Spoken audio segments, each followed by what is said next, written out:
Welcome to our webinar today about ClassVR.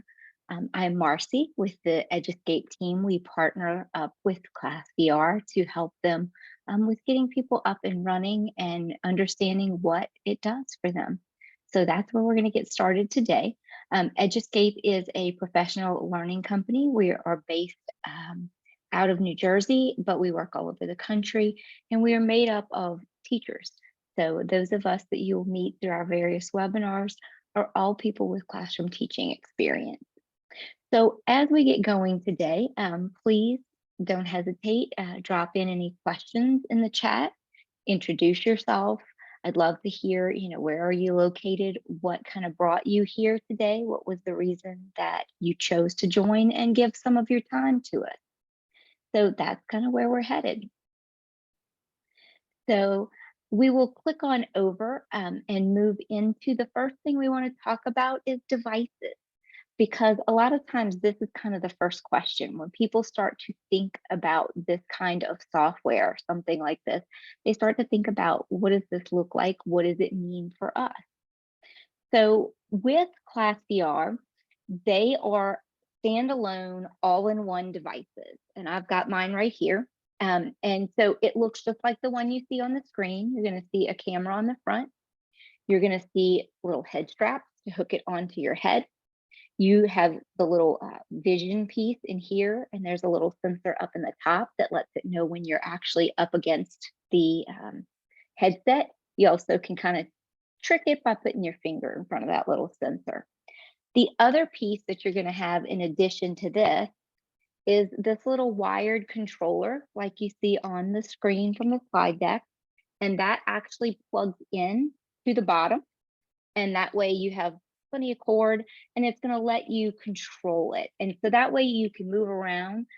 Sometimes you've seen some of the devices, and in the past, ClassVR, the only way you could move in the older versions was with head movements or pressing buttons, but they've moved into giving this nice little controller for our kids, who many of them are gamers. They are used to these. They're usually much better with them than I am. Got a button to the front, and you have that little control panel so you can move around and make selections. That helps also with kids, not bonking into something, because we don't want them to hurt themselves. You do have foam padding around it. It is removable. It also can kind of be wiped up and cleaned up. There's nothing external. If you go back into the history of AR and VR products, a lot of times we were doing things where we had to open it and stick a phone device or a mobile type device like a cell phone into it.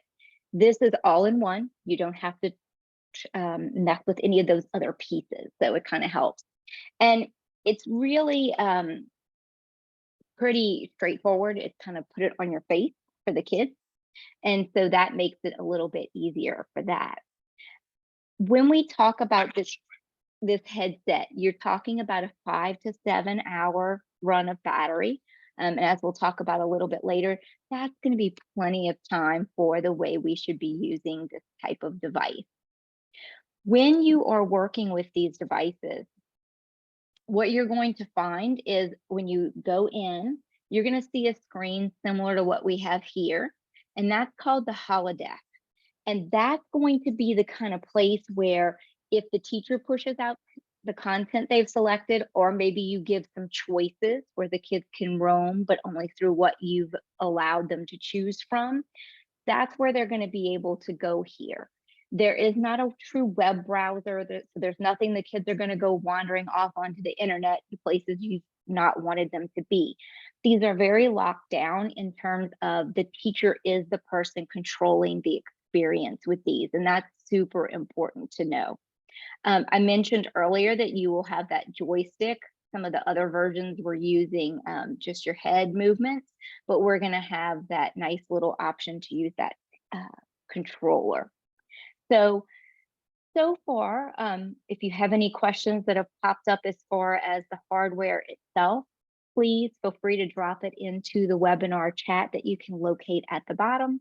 You also always have the option at any point to drop in a question. I'll be kind of monitoring those and actively making it a point periodically to pause and see if you have questions as we go along. Just so you know, And we're hopefully going to be getting an updated picture because they have made an update. So they no longer sell it as a 4-pack. You can buy this hard case with 8. It is one of those Pelican style cases where it's a hard case. It actually has everything you need to plug in and charge your headset right there. You also have wheels on it and a little telescoping handle so that it can be moved around the building. The other option is the bigger cart, which contains 30 devices. So you are able to use either 8 sets of 8 or sets of 30 or a set, depending on the needs of your schools and classrooms that you serve. The big thing is when you work through this, being thoughtful about what are the numbers you actually need. Are you going to use it in whole class setup, which is probably one of the more common ways, right? We give the kids the headsets and we take them through an experience like you'll see in a bit. Or we have the 30 case of 30, the rolling cart, where you have something that the whole class generally has enough. You don't have enough for a whole class, or you could certainly choose to use it in centers, having the kids rotate, and that's one of the things they do. It's a big deal to understand that because these are not built to be something that the kids put on their head and use for an entire class period. It's built to be used for short bursts. Having them interact with the information is super important as well, so that you know what is going on with them. You also have the ability, say you have a cart of 30 and one teacher wants to use 10 and another wants to use 10 or 15. That's perfectly acceptable. You can actually take out and use just the ones you need. You can take them off the cart and move them through the building.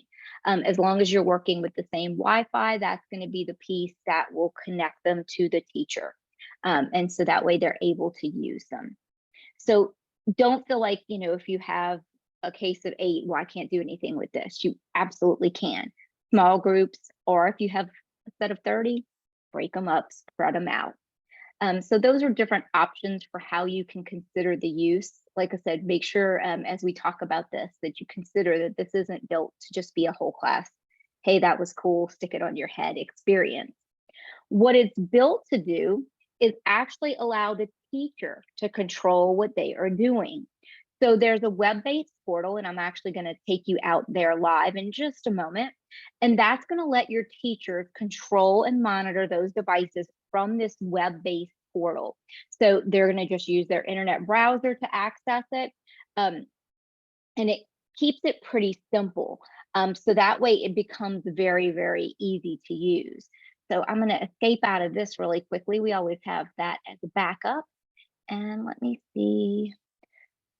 Oh, lovely. I just got an update on my computer this morning that hid some of the things I needed. Okay, well, we can do it this way as well. I'll just open it into this spot. Actually, there we go. Hang on. I see what I can do. Let's try this. There we go.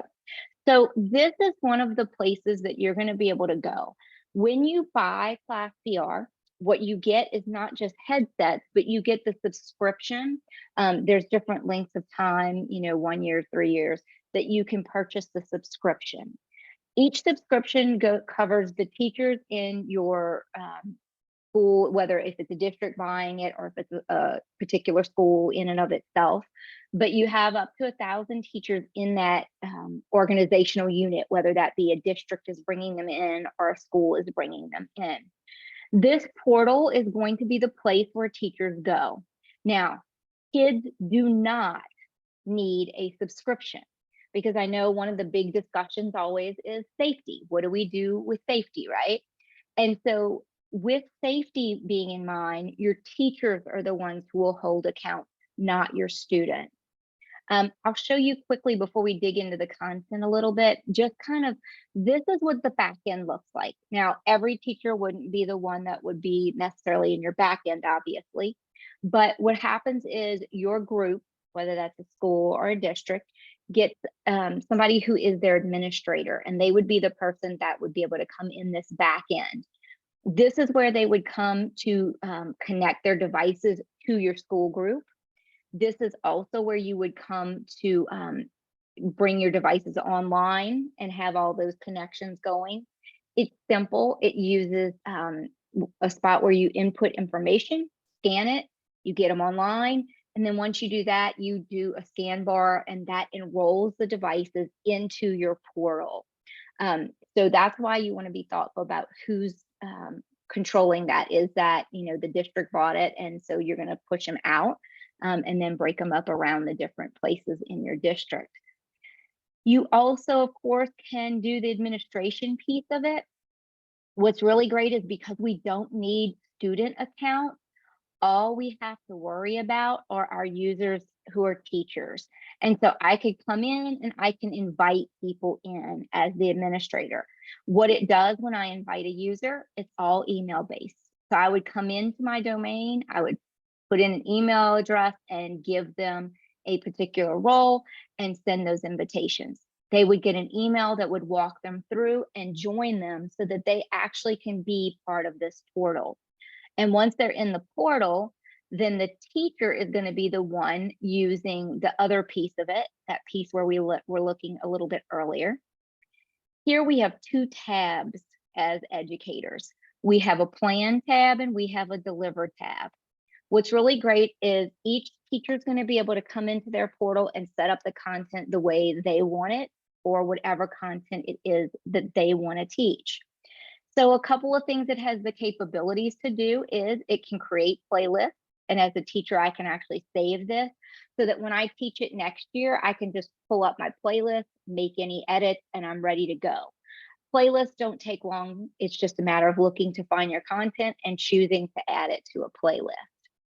You also have a section where you are able to store some of your different information. So like I have some of my 360 pictures. I took them with my personal, I have a little 360-degree camera. So if you have that, or if your school gets that, you can actually create your own pictures that could be loaded and shared out to kids. And so you can drop in little videos and things. You're going to, for the best experience, you're going to want something that is taken in 360, because when this is on and they're looking through it, your student is going to be able to look with a 360 all the way up, all the way down, and all the way around in 360. So those are the kind of pictures and content, if you're going to add your own, that you would want. So a couple of things. When we get into this, what happens is we're able to come into this subscriptions area, and we are able to go ahead and look for different information. For example, let's see, we'll go ahead. Right now, I'm going to use all media, but I can pick between pictures, audio, video, 3D models, or what they call themes. So I'm going to go ahead and type in heart, and I'll search for that. There are going to be different things that pop up just based on what it already knows. But what I know is that I have some different choices here. I can look at things like this, which is going to let me look at blood going through vessels with and without iron deficiency anemia. That's a mouthful for the afternoon, right? But it's going to kind of tell me, what am I looking at here? As the teacher, if I'm like, okay, yeah, I want to use that, I can just click and drag it and drop it into my playlist. And so as the teacher goes through, they can look at the different resources, figure out what it is they want to share with their students, and then they are able to drop things in. So I'll go ahead and drop that one in as well. I'm going to bounce backwards. So you can pick as many as you want. The thing is, making your playlists around a particular topic is the way to go, because remember, we said we don't want our kids spending too much time here anyway, usually. Once I go through and pick through my content, maybe I'll go ahead and add that red blood cell in too. I can move to the deliver tab. So here's my playlist. This gives me, as a teacher, kind of a preview of what it looks like. Now, it's not going to show it in 360 on my computer, but I'm able to kind of look. There's often a play button. That doesn't necessarily mean it's video. You would see that for video or for just images that they're going to be looking at, because we're deciding when we want to send this and let the kids actually look at it. Because as the teacher, I can control it. When I drop these into my playlist, I've got to actually share that playlist with the students' devices for it to work. There's a couple ways I can do that. One of them is going to be this little kind of, I call it the play button. But what it's going to do, and it's going to yell at me because it's going to say, well, your devices are locked. And I'm going to go, I know. Now, this lets me as a teacher monitor the actual devices, and I'll talk about that in a minute. But we can send it out to it. Now it's telling me, hey, you don't have any devices actually on and set up right now as far as to send it out to. But I would be able to do that. It would push the content out to the kids' devices. One option teachers have that is strongly encouraged is to go ahead and set it up ahead of time. You know, we all know that the network's usually the best first thing in the morning, right? As the day goes on, usually we find more and more sometimes latency or lag going on, just depending on how many people are doing what on the network. So in the morning before your kids are there, you could turn on your headset, hit that little button and let it preload that content out. So that way, when the kids come in, it's all going to be ready to play. It's not going to wait to put it on that particular headset. There's so much content here, you can't keep it all on the headset. So that's why you send out the pieces you need. That also is then going to let you control, these are the things the kids can get to. Now, I have choices. When I send it out, I could send it out and let the kids have the choice to bounce between these different pieces of content. Or I can actually say, all the kids that are on right now, I'm going to hit play and they are all going to be here in this particular piece of content that I'm choosing to share. While they're live, I've got this class view. Now it's not going to show you much right now, but what would happen is there would be individual little squares and you would be able to see what they're looking at. Now, if I stay on this preview, as kids are active, you start to get little kind of dots all around here showing you where they're moving. So you can kind of see, what are they looking at? Are they on track? If I've directed them to a certain point, are they looking at it, right? But see, what's even cooler is I have the choice. You might notice there's a little crossbar right now, a little cross on my mouse.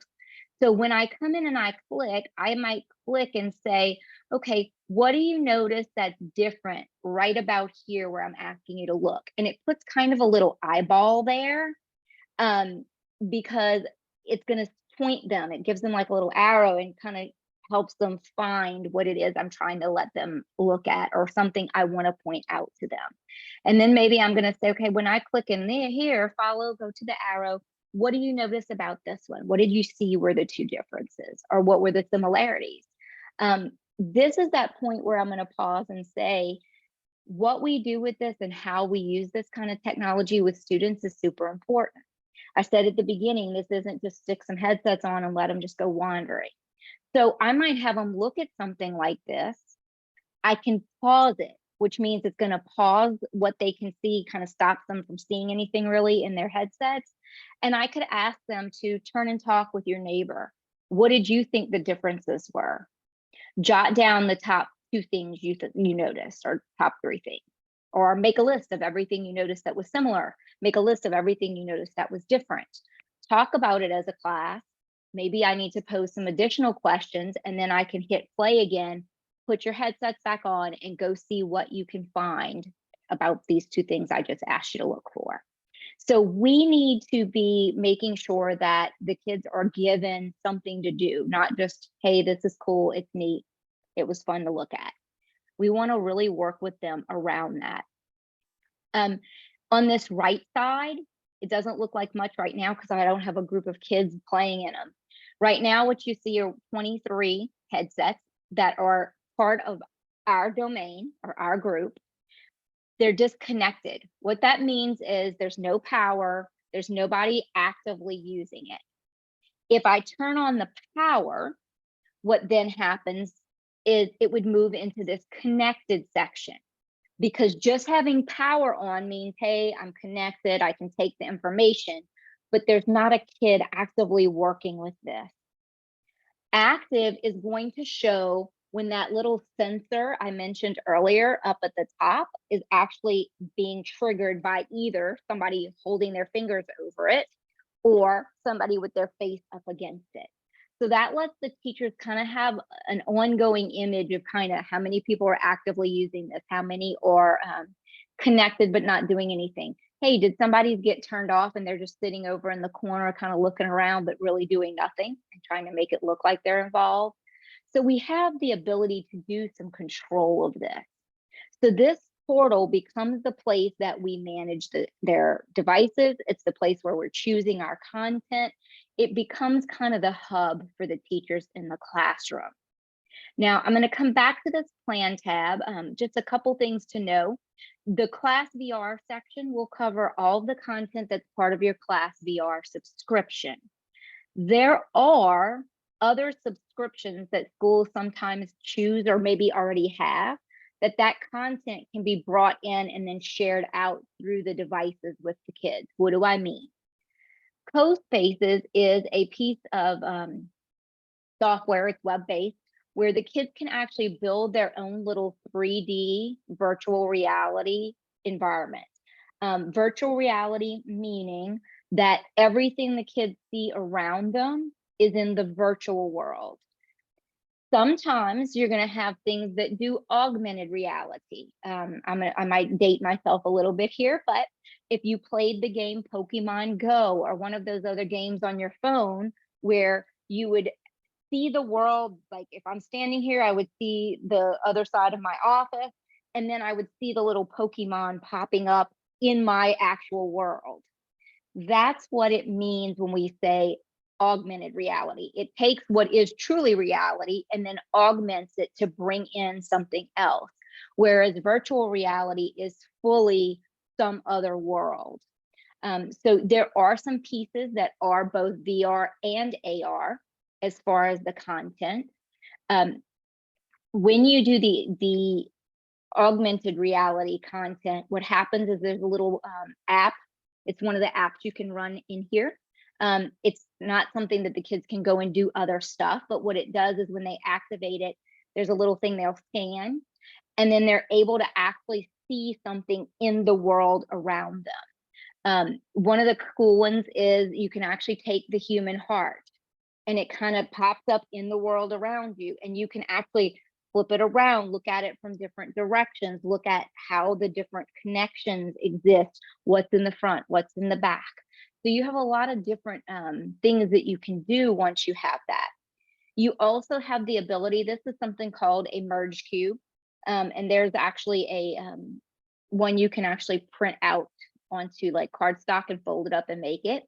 When you're using the augmented reality stuff, instead of maneuvering with the handset, one of the options is you take your little merge cube and you bring it up in front of you. And as you start to spin it around, what happens is you're able to kind of connect, that heart merges, or whatever you're looking at, merges onto this cube, and then you flip the cube in your hands while you still have your headset on, and you can actually flip it over and turn it around like that. So if you have kids who struggle with visual things or spatial things, sometimes this is a lot easier to maneuver for augmented reality than this. Just depends on the kid. I probably would have been, I like to play with these because I just feel like it's easier for me to control it. But I'm not the gamer of the group either. But you have things like CoSpaces, ThingLink, think of they've become very fancy. I used it a long time ago in the early iterations of this software. But what it does is it basically makes an interactive virtual poster. And so then you're able to actually go in. But these two are going to work for schools that already have that as a subscription. And then the teacher has the kids create and then drop in the link that they pull from that site. And then I could share out projects that kids did with it. The main place that people are going to kind of be here is in this ClassVR section for their content. And like I said, you're able to come in, I can come in and search and do all of that and see what's there that I'm doing. So if I'm teaching something like history, I could come in and just do a quick search here. So I'll just put World War, I don't remember if it's 1 or 2. One of the ones that's kind of cool, and let's see if I can find it. You know, you get to know your content. I have it in playlists now, so I don't always have to do this. But you have some of these are like a kind of virtual video scene where you get to be in a place or experience something and see it. So let me see. I know one of the keywords of it is trench. Let's see if I can find it there. Here we go. It was WW1. So this is what's called the World War I trenches experience. So when I go into that one, if I come back over to that deliver tab and I click on this one, so what it actually does, again, we're seeing the flat version, but kids would actually be kind of in this scene. They actually hear the sound. It doesn't play real well when we're trying to do all of this through Zoom, but you actually kind of hear the noises around you, and they kind of get to wander through this kind of trench system, kind of like a little city, right? And gives the kids a chance to be someplace or see something in a way they wouldn't have seen it elsewhere. And that's kind of the big thing. What AR and VR are supposed to do is help us give kids experiences for things that are hard to do, places we can't travel to, things that might be dangerous, you know, like science experiments and things like that. That's where you're going to really kind of use all of these pieces. Now, this is one part of the subscription that comes with your headset. This piece is that we always refer to it as the portal or the ClassVR portal. But you also have a section called Avantis World or Avantis World. I never say it correctly. But what that's going to do, and I'm going to go to the Explore section. These are kind of even more engaging. These can be done through, you don't have to use your headset here. You can actually use it on laptops, mobile devices. I would tell you it's probably a little bit better to be on an iPad just because there's a little bit more screen there than trying to see it on a tiny screen. But this actually can take kids into different sections. So something like, let's go to the brief history of technology. I don't think I've done that one before. And it is going to load up. It takes a moment, but it'll take you into whatever kind of little place it is. And then I'm just going to use the arrows on my keyboard on my, I'm on a laptop right now hooked up. And it's like a museum in this case. Different ones are different things, but I can walk, I can spin, I can click and drag my mouse and go up and down. You can see kind of the time pieces. Different ones may have information attached to them for you to see.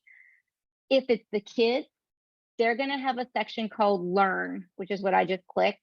And it kind of shows you, here's the little mission you can do. They're supposed to explore it and figure out how tech has changed over time, which depending on our age as teachers, sometimes is quite funny to watch, and also can sometimes make us feel a little bit older, right? It's going to give them information kind of as a student. You know, in 1990, they're showing the Tamagotchis, which, you know, did your Tamagotchi die, right? That was a big thing. That was a big deal to have this technological pet. But it'll dig them in and tell them kind of what things to look at. So for your kids, it might even be something where I might ask them to walk all the way to the far end first and then come backwards. And then let's look instead at, let's work our way back through tech and look at where we are now, but where we've been. Because sometimes I think for them, that's a big deal. Future tech, right? That's being written as we talk now, and always is. You know, the big discussion right now, of course, is artificial intelligence. But these are all things that it can ask the kids to think about. These will have quizzes on some of them, not everyone, but this one has a quiz. It's going to give them an assignment where it asks them to create a fact file about how computers have changed over time. Again, what I said earlier with the headsets too, just, oh, that's cool. We've got to think about, what are we asking kids to compare, contrast, to think about? Maybe we're asking them to, giving them two different time periods and saying, detail the changes that happened between these different time periods. So you have that learn piece.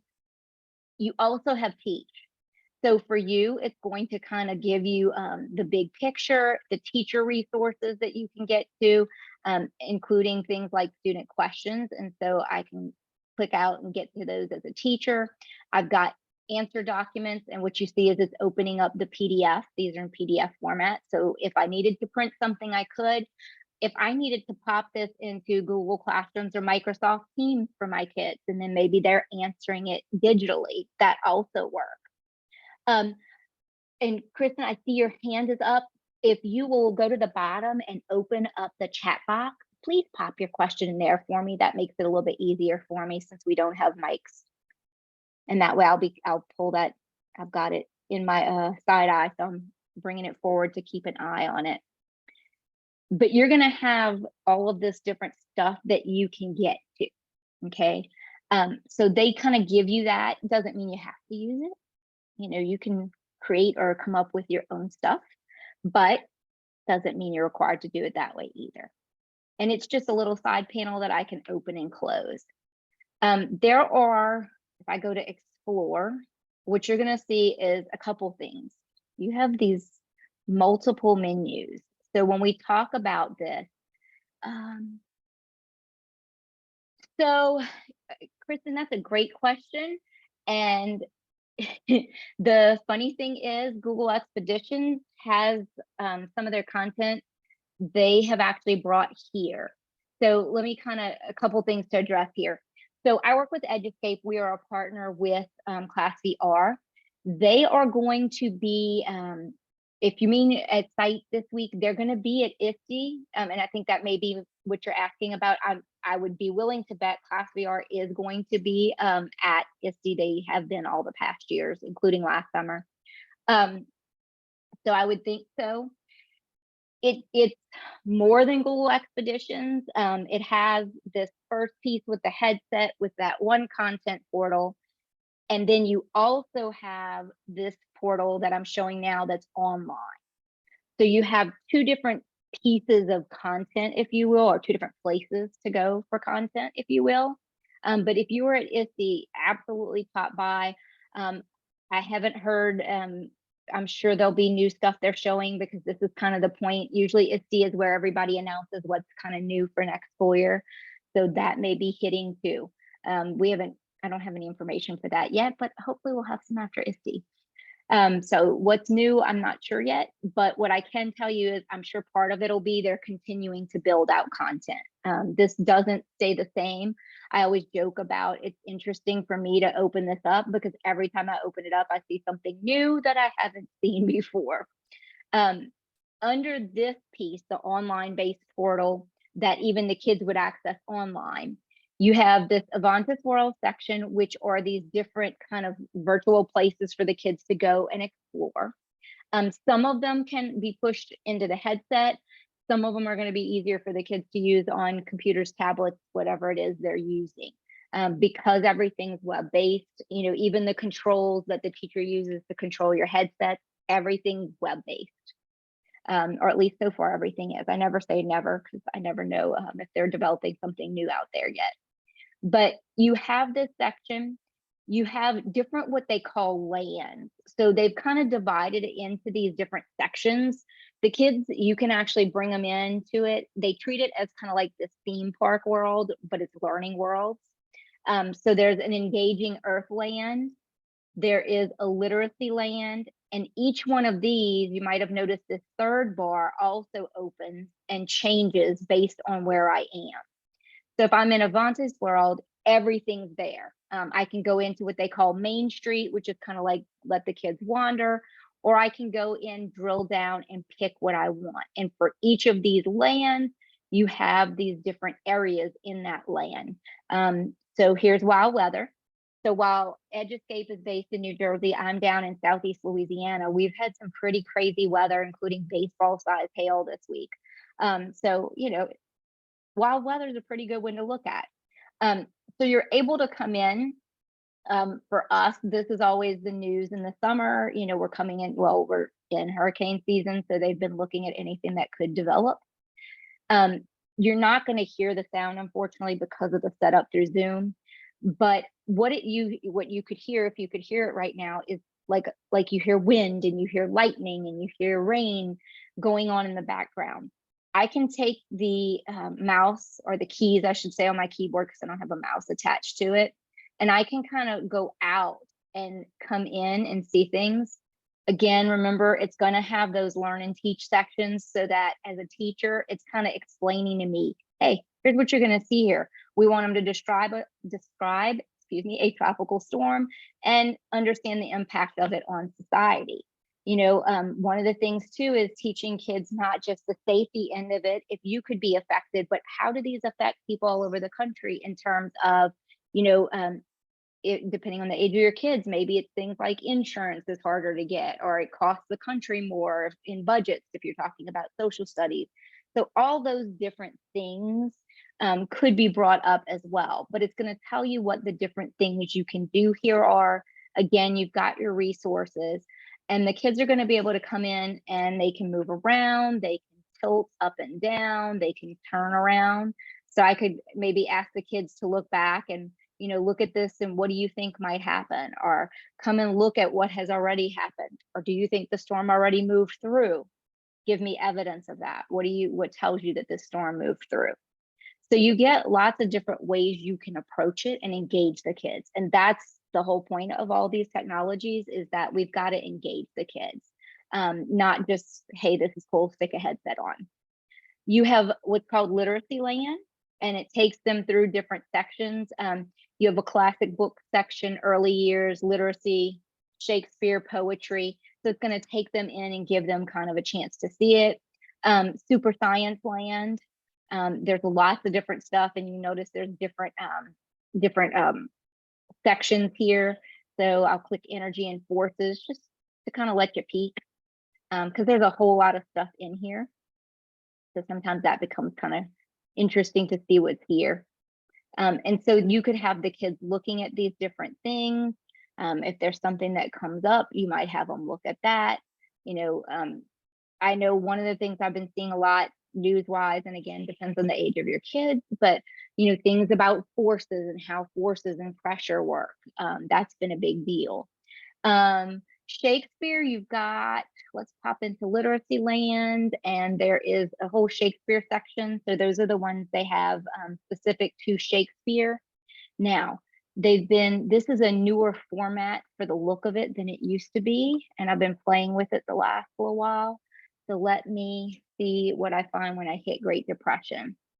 And I don't know if, some of this may be hopping off of that word depression. Let's go to Trip Through Time land. We might do better there and see if we can see anything. And I don't know that topic off the top of my head, so I always have to look too, because there's so many of them out there. And I'm trying to kind of scroll slowly so you can see and I can see. Let's see. So far, I haven't seen anything that applies, but I might have missed it because you're always looking fast. Modern world zone. That's going to be interesting. Let's see. I was looking to see, and they may not have anything Great Depression. They won't necessarily, oh, it's not letting you see it. Oh, that stinks, because it's showing me that it's showing you the little windows. So I'm sorry, even the Zoom window is acting like it's showing the little windows. Okay, well then I can scroll fast. I'm looking at like Cold War. There's things like the Roman Colosseum, evolution of humans, Great Depression. So let me go see what it is, and I'm not sure if it's going to show it for you, since for whatever reason Zoom shows it as it's showing my screen, and then it's not. So I don't know if it's just a lag in this. So this kind of puts us in kind of a museum space. The objectives around the Great Depression one, just in case it's not showing it, is it says understand the causes of the Great Depression, understand what life was like during the Great Depression, and understand the impact of the Great Depression.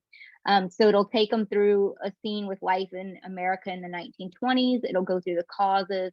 It'll look at life during the Great Depression. It's got a quiz that's attached to it that you would be able to also use if you chose to. What would also be interesting would be, have the kids do a pre-activity. What do you want to know? What do you already know? What do you want to know? And see what they can figure out. Giving them that chance to explore and think it through would be a really big piece of this, because like I said, we don't want them just stick on a headset and stay there. You want to have them take a break, probably about 15 minutes, and take a break. So even if that's just you pause things, hey, pause, if you've got them in the headset, definitely. They're on the computer, even still, you want them to pause and think about it and not just zip through it. our kids are fast on these things, so they'll just move through the room without paying attention. It's kind of like when we take our kids on a field trip. If you're at a museum, you got to get them to slow down and appreciate what they're seeing. It's kind of that same idea. Um, let's see, how many scenes for the Great Depression? So the teacher can get the kids in and like bring them into the room. It's a little bit different style of control in that you would bring them into the room or into the particular lesson you want them to. As a teacher, and I don't know if it's showing this at all, but there's a little section that says people, and you can actually kind of see which of your group is in the room. You can invite them in so that they can come in. You can send out a link to them, that way they could pop in that way on their computers. You have the ability to save logs. You would not be in these with other classes though. So I just want to make sure that part's known, because as a teacher, I know there's that scary part of we don't want them with strangers we don't know. This is very much still a controlled environment that you control who is there. Let me come back and see. Let me close the people and let me look at the teach. It looks like 4 different scenes in this one. So you would have a scene for what it was like in the 20s, where they kind of look around and see what they notice about life in the 20s. Then you would take them into a scene. Yes, the teacher does control it. Yes, you would be able to control where they're at to an extent. They can wander out a bit. And so you could take them into the different sections, and I'll kind of see. Let's see if I can I'm a terrible driver, so I'm going to apologize in advance. I don't know if it's keeping up with it. And that may be why y'all are getting the black screen at times, is it may not do very well. Zoom may not do very well with keeping up with this. But if you can see it, I'm in like 1920s. I'm looking at a place, the great food market. They have cafes around me, a drugstore. Our kids are used to going to the drugstore and the grocery store all smashed together, right? So that would be something that they might notice too. There's like a candy shop, sometimes the kids aren't as used to those specialty type things. They might notice if they're into cars or even if not, they might very much notice that the cars are very different. Talking about the buildings, they might notice an older style of architecture. They might notice the wagons and the carts, things like that. So the different scenes that you have, the different worlds that they keep building out, are all meant to give our kids the chance to experience something, to take them somewhere and let them have some type of experience of it, to let them kind of take it in, ask questions, see what they notice. And then hopefully, like I said, we're structuring things so that the kids can then bring those kind of things they notice and start to talk about how does that fit into this particular thing we're studying. With Shakespeare, which you asked about, it takes them into like scenes from the different works of Shakespeare that it has. And so they kind of get to experience that scene, which is always interesting because, sometimes Shakespeare can be very tricky for kids. It just kind of depends on the kids and the age. Now, I'm hoping that when I come back here, it's going to take you here, and I'll show you this one. Hopefully it is going to keep this here for me, because what we have here is, this is a screen grab of what VR can look like for the kids in the different portal, or in that online portal. So this one is showing them a storm. It's showing them, I think this one's tornadoes, if I remember correctly, and it shows them like how they form, how they work, and that kind of piece. And so that's really important too, because this is what the kids would be able to like move their little person through and see and experience. And then we get to provide some of the structure. So it doesn't, it has things that the teachers can pick up and grab and go, but we also encourage teachers, of course, use your creativity. We can do really great things with the tools, but don't just use it as a, hey, that was a cool experience, because that's a big deal. Things like this with the kids, for example, what do you see, hear, feel? What do you think? What do you wonder? Giving them the chance to try to find answers. instead of just being something where we, read through this and here's all the answers. So that becomes a big deal as well. This one is one that they use in one of the social studies groups. Yeah, Kristen, they will send the recordings out to everybody after the, it usually takes a day or so because it's got a process, but they will send you an email with it from our office. It usually takes care of those for us. So I don't do the back end on that part of it, but I know that they do that after webinars. Just something simple like this, asking them to look at an artifact and observe it, reflect on it, and wonder about it, so that they're having to actually think instead of just consume. So often our kids are bombarded with images and video and things, but they don't always slow down to what can you tell just from this, and getting them to think about it that way, getting them an experience of it. This is just a screenshot again from the other portal. That's the one where you can go in and control your headset. This is the one too where the teacher would bring their content and they would go ahead and bring it all over. And so that's a big deal too. I'm hoping, it says I'm screen sharing, so hopefully it's showing again. These are the lands in the older or in the newer format. They're still shifting this. You saw the way it is now with the different bars. And every time we update it, they update it again. So we'll have to update it again. So I'm sure they'll update it during ISTE week next week.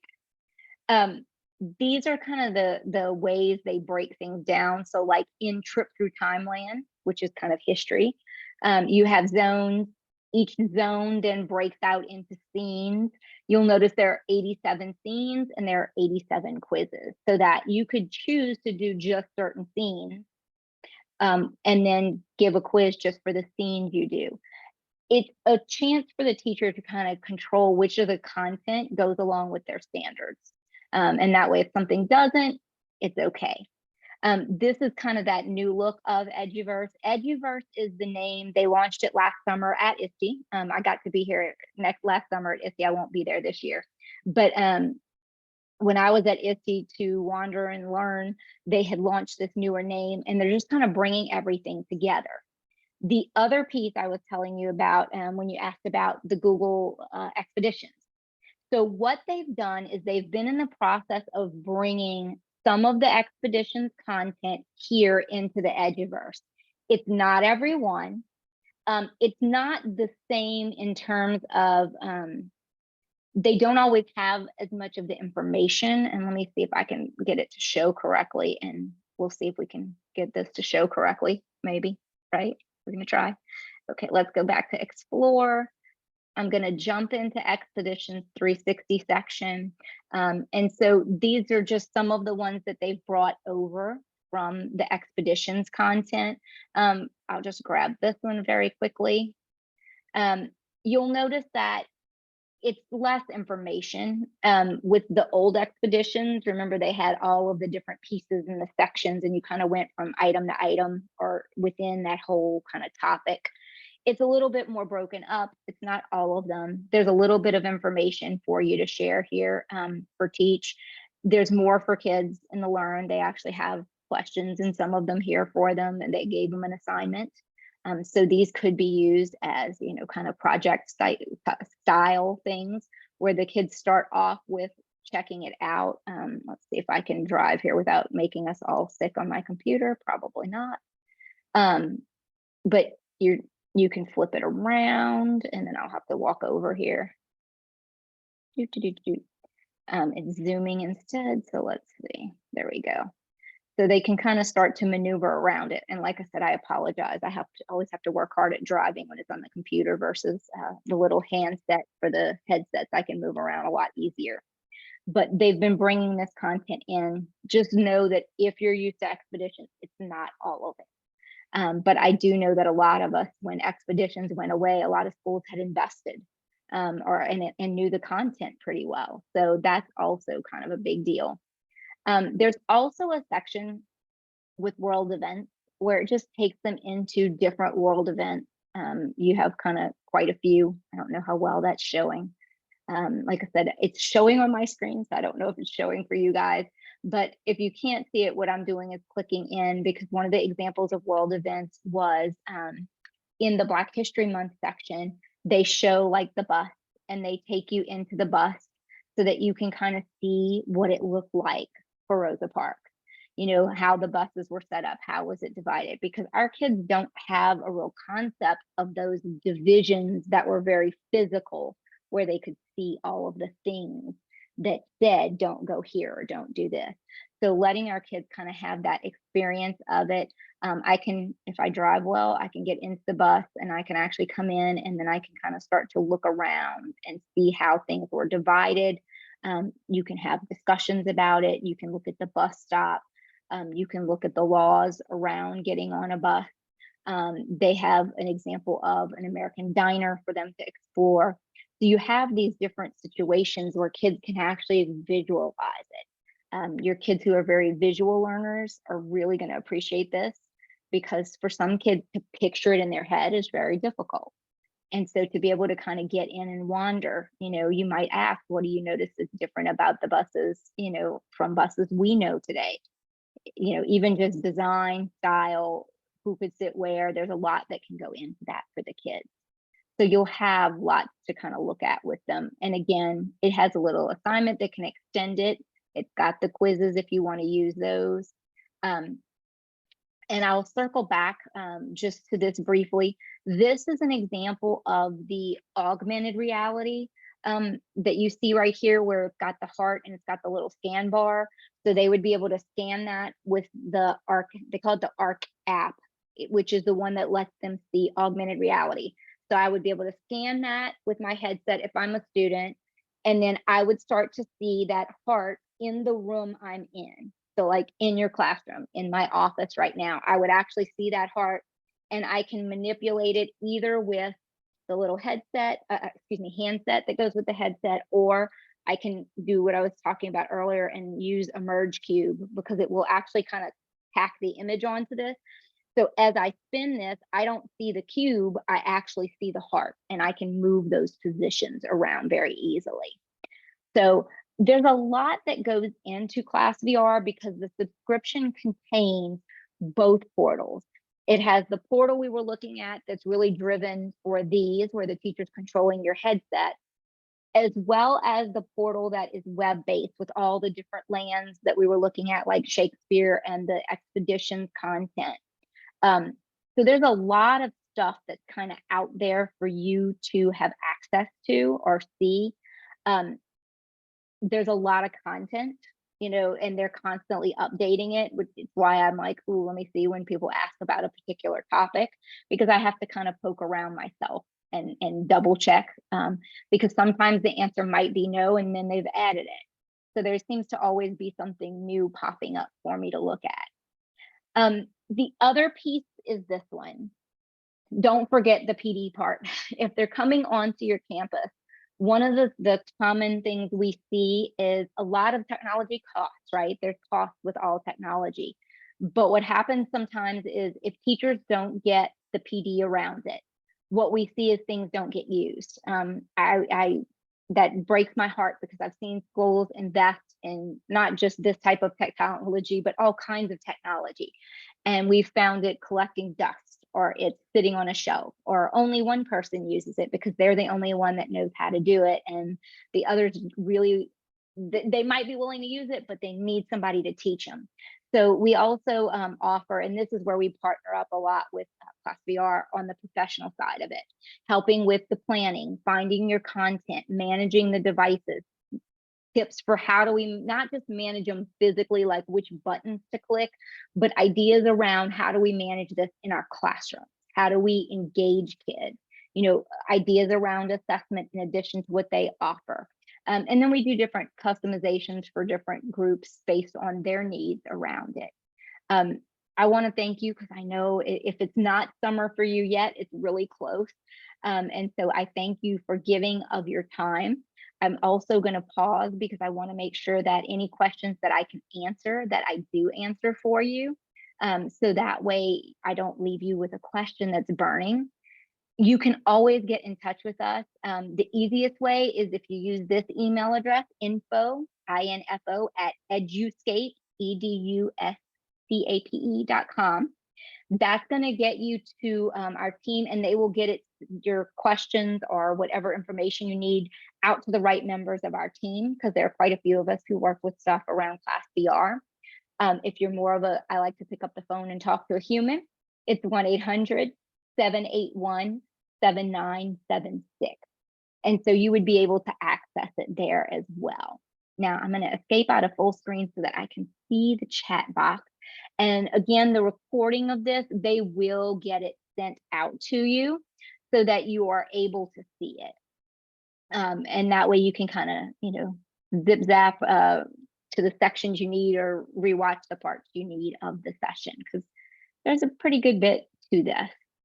And if there are any questions, I'll be glad to take them.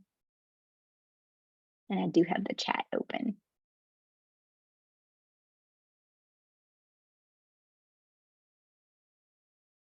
It's always interesting what it does and doesn't show. And I'll put this one big again now that I've got chat open.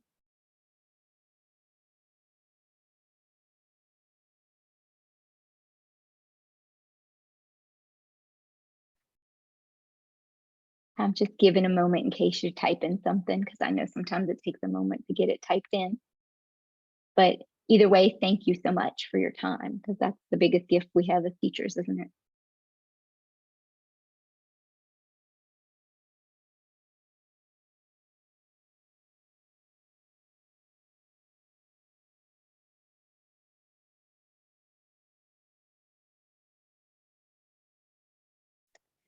Well, you will definitely be getting the recordings. Like I said, keep an eye out for an email from the EduScape team in the next day or so, usually, I think. We are always here if you need us. If there's anything we can do that answers a question or helps, please let us know. Email, phone, whatever works for you. And I wish you the very best summer as you recharge and get ready for next year, because it comes fast.